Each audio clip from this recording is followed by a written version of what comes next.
l'effet qu'elle génère en nous. La réforme, est-ce qu'elle me pousse à pratiquer l'islam ou à m'éloigner de l'islam? Il y a des gens, sans parler, ils vous transmettent un état.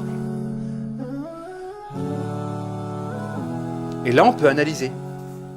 C'est la personne en face de nous, parce que généralement, il y a un rapport de réciprocité. Quand vous êtes en relation avec un pervers narcissique ou un hypocrite, etc., quand lui, il sera bien, vous allez couler. Parce qu'il y a un démon pour deux. Donc si le démon s'alimente en négativité ici, cette négativité-là, il va l'exprimer en l'autre. Donc si l'autre ne succombe pas, s'accroche à sa religion, à ses valeurs, à ses principes, ne succombe pas, ne craque pas, c'est tout, c'est ce qu'on demande, ne pas craquer. Le pervers narcissique va être démasqué. Il va couler. Je prends l'exemple, un couple. Je prends la catégorie borderline. Le borderline, c'est quelqu'un qui a beaucoup de négativité en soi et qui peut provoquer l'autre pour se décharger de la négativité qui est en lui. Donc il fait de la provocation. Un peu comme les Israéliens, les Palestiniens. On provoque jusqu'à qu'ils éclatent, et quand ils éclatent, on montre du doigt. C'est un peu ça, borderline, de toute façon, c'est toujours des diables juifs qui font ces trucs comme ça, etc. Donc, dans le cas du borderline, quand vous avez un élément du couple qui est borderline et qui pousse l'autre à la provocation, ça peut être une femme ou un homme. Hein. Et le borderline masculin, c'est terrible par rapport au féminin. Bon, bref, c'est un peu la même catégorie. Je provoque la personne pour qu'elle craque. Si la personne ne craque pas, parce qu'elle peut craquer par la violence, elle peut craquer par les péchés, elle peut craquer par l'alcool. Vous avez des personnes qui ont un élément du couple borderline, ils se réfugient dans l'alcool pour oublier les soucis. Ce n'est pas des amoureux de l'alcool ou de la boisson. Ils vont pour oublier leurs problèmes, ou bien ils restent longtemps dehors, ou bien ils vont se réfugier dans les péchés. Pourquoi? Parce qu'ils craquent. Et c'est pour ça qu'en thérapie, celui qui fait des péchés, ce n'est pas spécialement celui qui est mauvais. Il fait des péchés, peut-être que c'est son défouloir. Il est submergé par des émotions négatives. Donc, quand on est dans une relation de couple avec quelqu'un qui est toxique, si on ne craque pas, malgré qu'on peut avoir la pulsion de craquer, une pulsion à l'illicite, etc., si on ne craque pas, le démon attaque. C'est l'autre personne qui va exploser. C'est simple. Quand il y a un démon dans une relation toxique, il y en a un pour deux.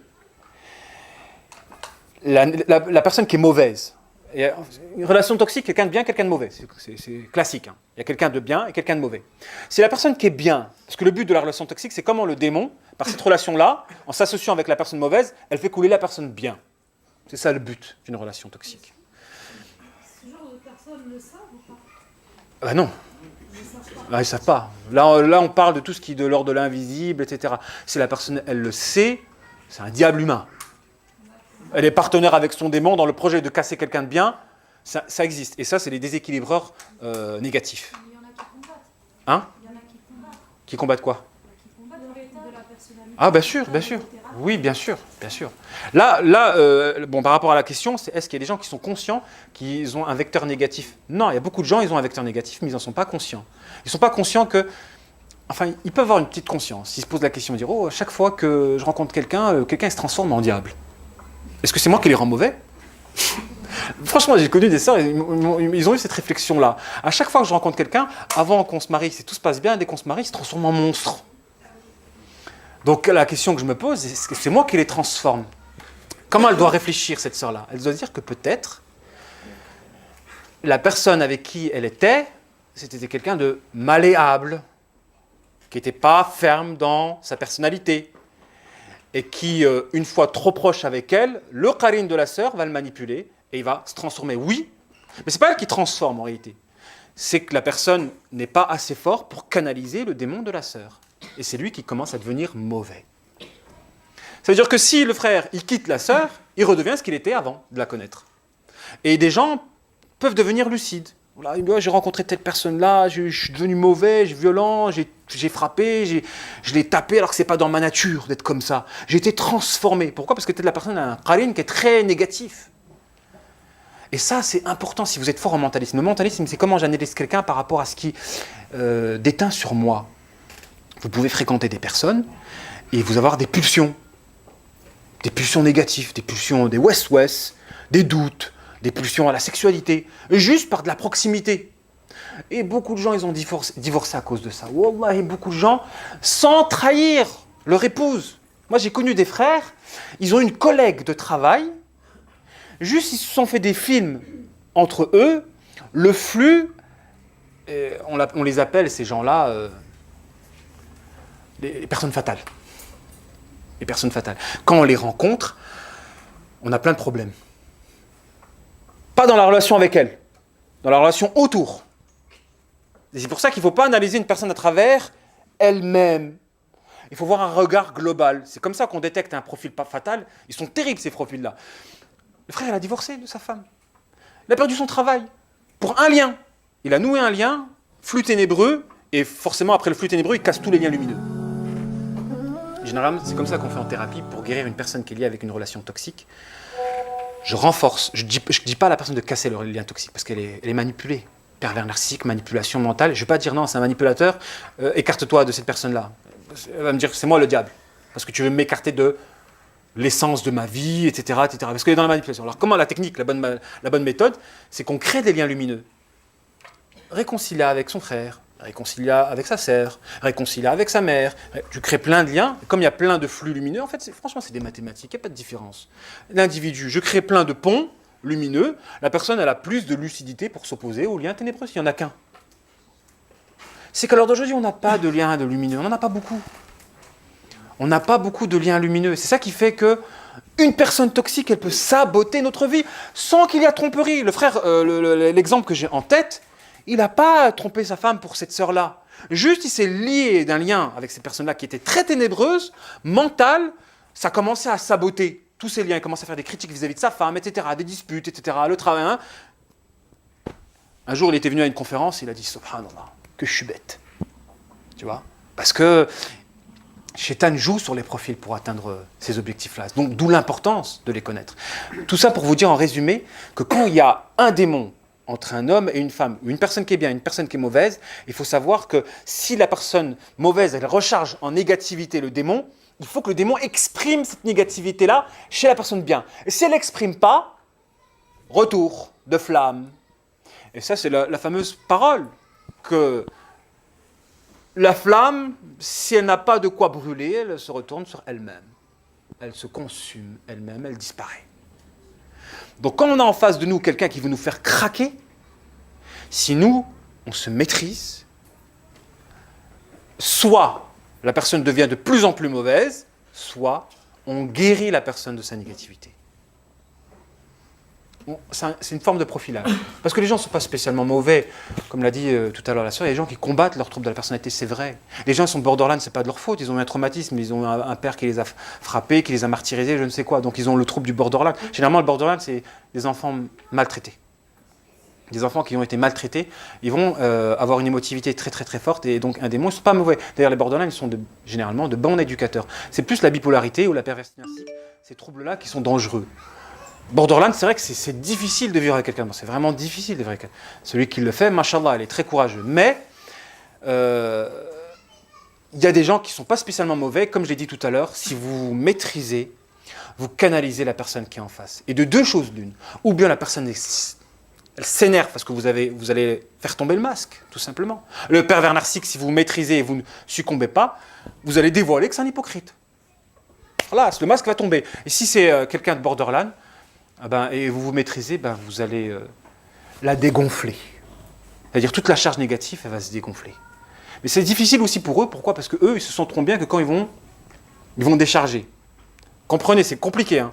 La personne, elle a une charge négative. Elle est obligée de te provoquer pour que tu craques. Et dès que tu craques, elle se libère. C'est pour ça qu'ils se calment. Généralement, dès qu'ils ont provoqué la colère chez l'autre, ils se calment.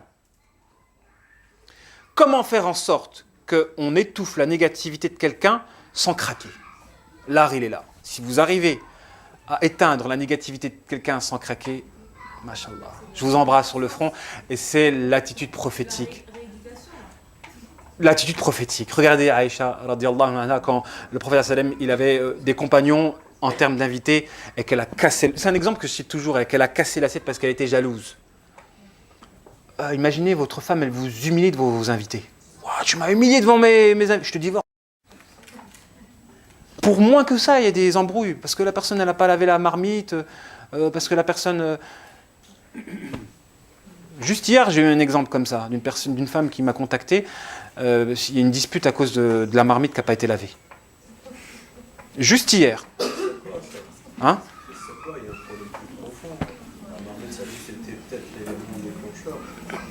Justement, c'est vrai ce que tu dis. C'est peut-être la marmite, c'est un élément déclencheur. Bien que ça existe des hommes qui vont focaliser sur la marmite, hein, bien que ça existe des hommes. D'accord.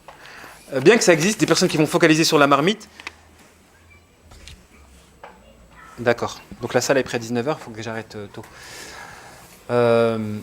Mais c'est vrai qu'il y a des gens, ils ont beaucoup de pression.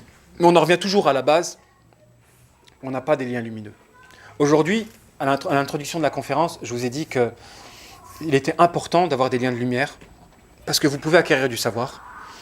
Et ce savoir-là ne va pas changer votre vie. Et généralement, quand on l'acquiert d'une manière non conventionnelle par rapport au Kitab à la Sunna, ben c'est ça. Il va avoir pas, la lumière, elle va être dépouillée. Essayez de comparer. Essayez d'aller en Arabie Saoudite. C'est pas pareil comme si vous voyez la Kaaba depuis Internet.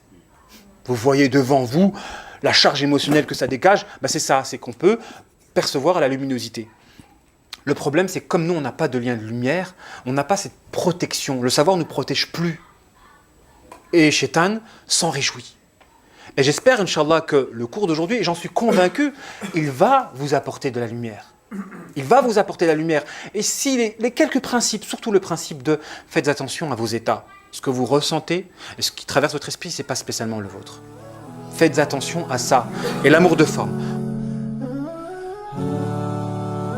Donc, pour terminer, la troisième chose, comment gérer une vie avec un troublé dans la personnalité. Si, malheureusement, vous vous êtes engagé, vous avez constaté, après le mariage, que vous vous êtes engagé avec une personne ayant un trouble de la personnalité, que faire? Alors, il y a des troubles, ça passe pas. C'est vrai qu'il y a des troubles, comme j'ai dit, perversité narcissique. Ben non. Si on reste avec une personne pervers narcissique, ça veut dire qu'on a le syndrome de Stockholm. On ne peut pas tolérer la trahison.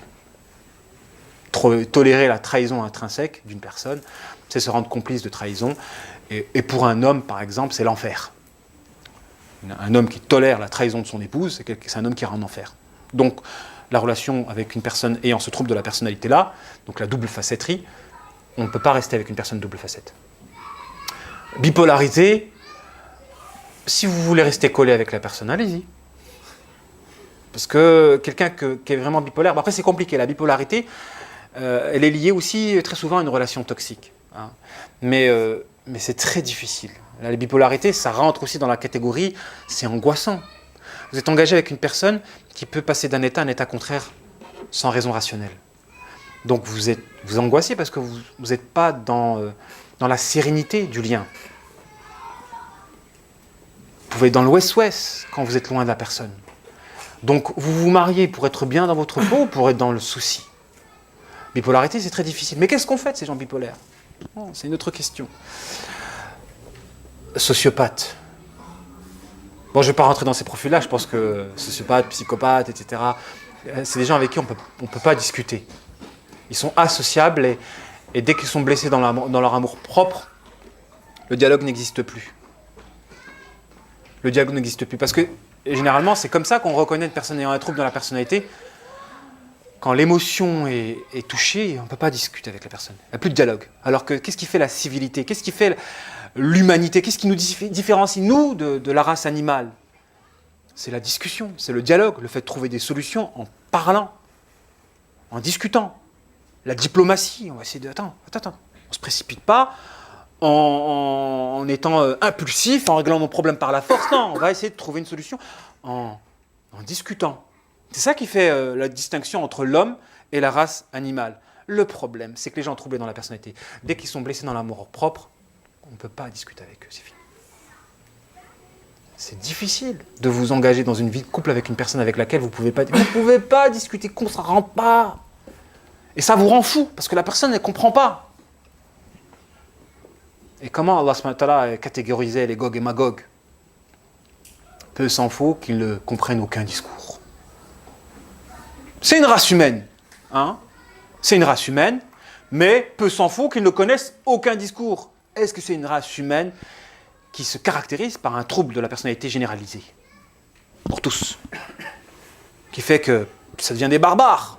On détruit tout sur notre passage. Boum, boum, boum, boum. Gog et Magog. Inch'Allah. Les deux conditions pour s'engager avec une personne ayant un trouble de la personnalité, je reste 10 minutes, Inch'Allah, histoire qu'on prépare la fin de la conférence. C'est il faut que la personne elle reconnaisse son trouble et qu'elle le combatte. Que la personne reconnaisse son trouble et qu'elle le combatte. Là, on peut rester avec une personne ayant un trouble de la personnalité. Mais si on a en face de nous une personne qui ne veut pas reconnaître son trouble de la personnalité, donc ça veut dire qu'il ne dialogue pas.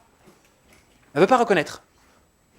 Et c'est difficile parce que là, en fait, ce qui est difficile avec les gens troublés dans la personnalité, c'est qu'ils sont dans des impasses.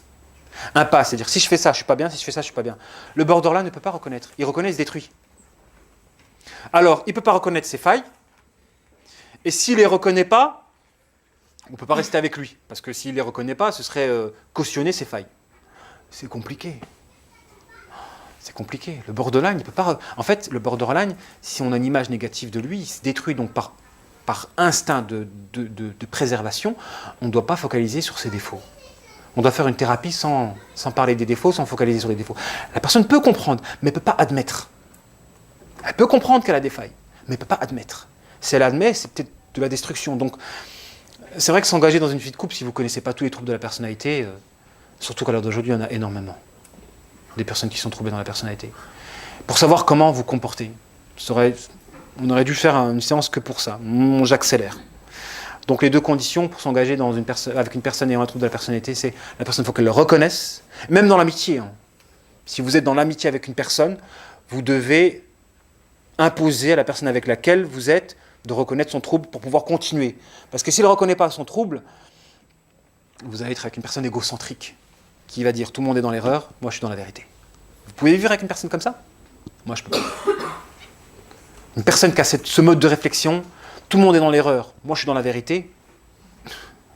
C'est quoi cet égocentrisme-là? Parce que le problème des gens troublés dans la personnalité, c'est qu'ils sont tellement collés à leur ego, qu'est vrai tout ce qui leur fait plaisir, qu'est faux tout ce qui leur fait mal, qu'est bien tout ce qui leur fait plaisir, qu'est mauvais tout ce qui leur fait mal. Nous, en tant qu'êtres humains, ennoblis par la révélation et la raison, on a le devoir de faire preuve de recul par rapport à cet ego-là. Le problème, c'est que le troublé dans la personnalité, il est collé à cet ego-là. Et il a fait de son ego un référentiel dans la détermination du bien, du mal, du vrai, du faux. Là, tu deviens un seigneur. Tu deviens une divinité. Tu es dans ta bulle et tout le monde sont dans l'erreur, moi je suis dans la vérité. Il y a des gens qui sont comme ça.